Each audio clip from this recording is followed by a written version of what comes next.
The whole social media game has been, I just need to play the new game with the changing rules, and you don't know what the game is. There are some times when I am on TikTok and my videos will get tons of crazy views, like 25 million views, so that, I get 600,000 clicks over to a product and sell it within like a few hours. And then there was a time when I posted a video, and I remember that video getting literally 12 views. Now, this is on 3.5 million followers. And I was like, what's going on? I'm Bob Safian. I'm here with Cassey Ho, the founder, CEO, and lead designer of workout brands Blogilates and POPFLEX. It's great to have you with us here. Thanks for having me. You've built a terrific business using social media platforms as fuel. YouTube initially, now masses of followers everywhere. Do you think of yourself as an influencer? Like, what does that word mean to you? To be completely honest, the moment the word influencer came to be, I was very turned off by it because it sounds like such a vapid term. Like, what are you influencing? It doesn't really give much. So I prefer to call myself an entrepreneur, a content creator. But yeah, I don't like the word influencer. Now, to explain to some people what I do in like one word, like that kind of says it, but it doesn't encapsulate everything that I do. No, the creator label seems to be more what folks are like you are gravitating to. So I want to start by asking you about TikTok. DC folks right now are making noise about banning the platform, even though millions of users are devoted to it. How have you thought about and used TikTok in your business? So TikTok is one of the platforms that I post on. I post on TikTok, IG, YouTube Shorts. I create design videos and I take my followers kind of through the design journey of like, here's a problem, I need to solve it, and here is how I did that. And by the end of the 60-second video, you see the product that I ended up with. Now, these things take, anywhere between 12 months to a couple years of development, all compressed into a 60-second video. And a lot of times these videos go super viral on certain platforms, sometimes on all three platforms. And so that's how I use the platforms to market my products. So when it comes to the TikTok ban, my eggs aren't all in one basket. Of course, it's going to be sad to possibly lose one of them, but I don't even think we need to. I don't know what's going to actually happen. Yeah, I know. I mean, and is it frustrating? Because, you spend some effort, some time to build up a following on that platform, and you've got a large one, right? Yeah, I think there's like 3.5 million just on that one. Yeah, that's a hefty group of people, potential customers, and that might just go away. To be completely honest, the whole social media game has been, I just need to play the new game with the changing rules, and you don't know what the game is. And already, just with the algorithm changing every week, there are some times when I am on TikTok and my videos will get tons of crazy views, like 25 million views, so that, I get 600,000 clicks over to a product and sell it within like a few hours. And then there was a time when I posted a video and I spent like 9 to 10 hours editing, voiceover, writing, like all of these things, filming. And you put up this video that you put so much work into. And I remember that video getting literally 12 views. Now, this is on 3.5 million followers. And I was like, what's going on? So I reached out to TikTok and they're like, oh, well, pretty much, maybe you should just make better content. I'm just like, no, this is something else. And so this has actually happened like a few different times and I don't know what it is. I'll have to delete the video, put it up again. So like these glitches have already honestly felt like what a TikTok ban would have felt like. And I actually even went into the Reddit forums and kind of was like, why is this video getting 12 views? In the Reddit forum, it said, do not say YouTube, Instagram, or anything in your videos or you'll get shadow banned. And like the crazy thing is I took off my video, removed YouTube and wrote YT, and that video ended up going viral. Wow. So there is something going on that is fishy and weird, and I never know what the new rules are. So whatever happens is going to happen, and we're going to have to deal with it. But that way, also, if you're posting the same thing on multiple platforms, you don't necessarily know which one sort of led to more of your business, right? I mean, obviously you'll know how many views you got, but not necessarily that it drove more activity. Or can you tell? You can actually. You can break it down by platform, and I actually can tell that the conversion rate is actually higher on Instagram Reels compared to TikTok. When TikTok goes viral, it can go crazy, but you can't rely on it. Because, right, you're going to get the 12 views and get the 25 million views or whatever. You maybe land somewhere in between with like 50K and you barely get any sales. So I would say Instagram Reels probably within the past year has been a lot more consistent. And right now, doing better for me than TikTok. But you're not necessarily sure why all the time. You're just having to jump and experiment at different times. And it's incredibly frustrating. And I have to be so transparent in saying that it plays with me emotionally as well. Because I'm someone who thinks that I can put in a lot of hard work and get the reward out of it, right? Like get the sales or get the views. But sometimes with the algorithm changing, you don't know why your video just isn't doing well. And for my personality type, which is like I am a super perfectionist, it really affects my my self-worth. And I actually talk to a lot of creators about this. And there are times that we go through, this social media career, and there are certain weeks throughout the year when the algorithm is doing bad for everyone and everyone's just really sad. And we all think it's going to be the end of our career and we're going to be irrelevant. So these are very normal conversations that happen, I think, a couple or a few times a year. But then the algorithm changes and then you're back to normal. And it's a game. And you're not worried that if TikTok went away that you'd be irrelevant because there are enough other options for you to interact with folks through. Like, I know TikTok has been really fun. I know we've been able to grow. And so for some people, been able to like really thrive their businesses on TikTok, but you also need to take that same energy to Instagram Reels, to YouTube Shorts. Like, it's there. Like, should something happen to TikTok, post that same video. You mentioned this. You started as a content provider on YouTube, workout videos on YouTube, and you expanded into products. Why? Like, is that a better business than just media? So I think I'm a lot different than many content creators because that was never the plan. And the plan for me as a kid is that I always wanted to be a fashion designer. I'm talking about I carried around a sketchbook when I was 6 years old and would draw all the time. Then I ended up designing dresses for prom for my friends and making dresses for my Barbies. And so it was always there. Now I started on YouTube in 2009 as a way to connect with my real life Pilates students.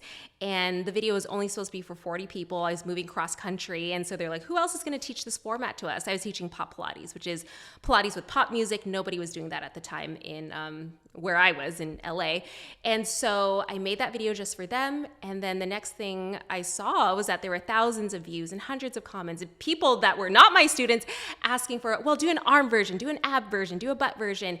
And so that is how Blogilates started, like as a fitness YouTube channel. And in the background, I had always been making things. I was designing yoga bags. I did this water bottle that had a timestamp on it. And in a certain 1 month, we sold like 30,000 units of it. So it was always there, but it wasn't until like 2016 and when I was able to launch POPFLEX, which is our D2C higher end activewear brand, when I really got to exercise what I always wanted to do in fashion design. But yeah, it's been a complete evolution from when I first started. And I'm curious, so you had Blogilates as a brand and you chose to launch a second brand. Why did you feel like you needed a second brand? Why did you keep the first one when you were making that transition? I didn't want to wear my own screen name on my clothes. That's just a me thing. I think most people would have just kept it. But it was a great decision because POPFLEX now is our more, I wouldn't say high end, but higher end brand when compared to Blogilates, which you can now find at Target. So it's more of an approachable price point. And then POPFLEX is where I just like go crazy with innovation and quality fabrics and just like designing to my heart's content. How did you get connected to Target? Like, how did that happen? My husband and I were on vacation in Thailand, and we get a call from our licensing agent. They're like, we have this opportunity, something Target. And I was like, what? Like, how? And we actually got on the call in Thailand to talk more about this. And then as soon as we got back to the States, we took a red eye all the way over near the Target headquarters, and we had a meeting and presented to the buyer. And it was a tough meeting. I didn't know if they liked it or not, but eventually we got the purchase order. But it was a test at first. We made some products, and they were going to test us for 4 to 6 weeks, but everything sold out within like 2 weeks. It went absolutely wild. And so that's how that relationship started. And because it's been quite successful, we're still there, and it's still a dream to walk into Target and see that. And when you have so many, I'm wondering whether this parallel is right, but you have so many products going, you're not really sure which one is going to end up working. In the same way that, you put a lot of videos out on a lot of platforms and you're not sure necessarily what's going to work.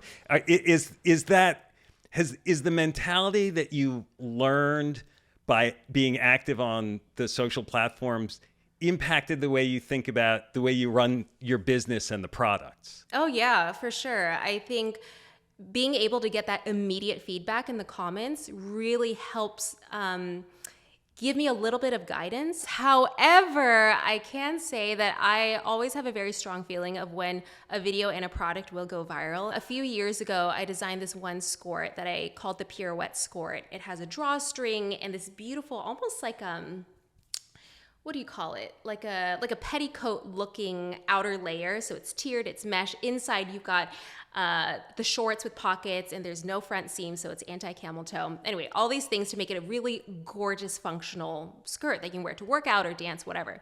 And I remember telling my husband that Shein is going to copy this design. I just knew it. So anyway, we launched the skirt. It goes completely viral. It sells out, right? Okay. And then 3 months later, a fan writes me a DM and is like, is that your skirt on Shein? And I was like, on one side, just irate, like so upset. But on the other side, I predicted this. And so what's been so crazy is that they not only copied that skirt once, they did it twice. After we had a conversation about it, I talked to the president of US Shein, like it was a whole thing. So then I decided I need to protect myself legally. So I tried to get a patent on the skirt, and a lot of people were saying this was going to be hard to do. And it is really hard to do on a fashion item, but because of the functionality and the unique design of it, what's crazy is that I actually got awarded the patent earlier this year in January, and it's been crazy because we've been able to take down other skirts that have been completely ripping me off on Amazon and a bunch of other different websites. For those listening to this whose brands haven't been built on social platforms, what do you think a lot of brands and businesses miss when they're trying to engage? Because it can often seem like just a crowded, noisy space, and I think that scares some folks away. Yeah, I think what makes a brand really special, especially these days, is having a face you can connect to, a humanness. I think marketing has really changed over the past few years, and people love the real, they love the raw, they love seeing real customer bodies on the clothes, and they really just want you in there talking with them. I think talking about the journey of building the brand, building the business, showing yourself shipping the packages, right? Like these are things people want to see, that's real, that it's coming from a human. I think the more humanness you can bring into the brand, the better. And also talking about your failures as well. Like sometimes I'll put up videos showing like what I call my bad samples, designs that died, like things that just didn't make it through because they were so horrendous and I had to give up.